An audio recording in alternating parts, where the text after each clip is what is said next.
L'explication assez simple des MDS Crazy Loops, il faut remonter un peu dans l'histoire du Marathon des Sables qui fait des courses dans le désert, d'accord. Depuis 2021, on a intégré les handis dans le désert au Maroc et on s'est rendu compte c'était juste extraordinaire, mais très complexe pour eux d'accéder jusqu'au Maroc. Et quand on leur a demandé, après en 2024, où on a fait le premier MDS handi, ce qui les faisait le plus rêver, et ils nous ont tous, à l'unanimité, il y avait 10 équipes, 10 handis, la montagne. La montagne, on n'y va plus, c'est très compliqué pour nous. Donc on s'est tout simplement posé la question de se dire, avec les capacités d'organisation, la connaissance que l'on a, est-ce qu'on peut se retrouver en montagne ? Alors nous, sur le Marathon des Sables, une des choses les plus célèbres, c'est le bivouac, où les gens vont partager, où les gens vont échanger.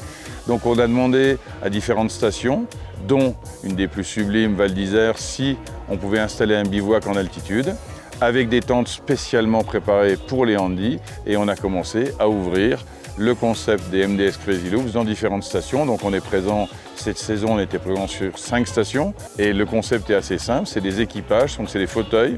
On est aujourd'hui propriétaire d'une centaine de fauteuils tout-terrain. On a des équipes qui viennent, donc là on a 5 équipes aujourd'hui qui sont présentes.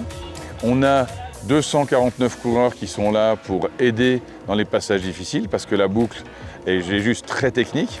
Donc très très difficile, même avec un équipage et un fauteuil tout-terrain. Et donc c'est mobiliser les 249 coureurs pour leur faire découvrir que le handicap finalement n'est qu'une différence.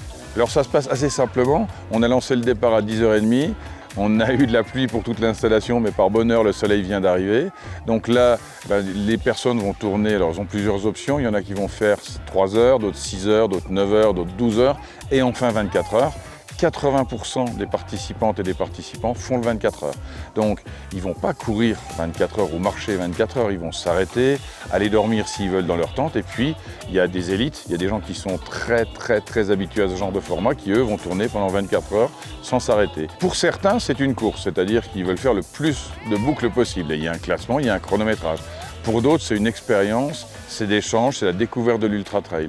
L'énorme avantage d'une boucle, c'est qu'on ne peut pas se perdre en montagne. Quand on fait 4 à 5 km, on a des personnes partout sur le parcours, c'est très rassurant. Néanmoins, c'est très engagé physiquement.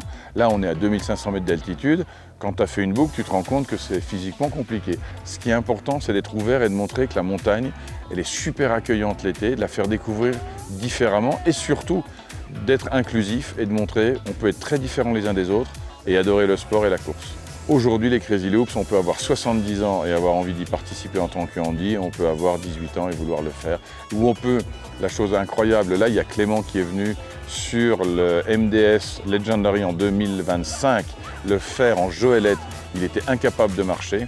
Après cela, il a eu tellement de bonheur à participer à l'événement qu'il s'est remis à marcher, ça paraît complètement incroyable. Et aujourd'hui, il vient faire quelques boucles tout seul en autonomie.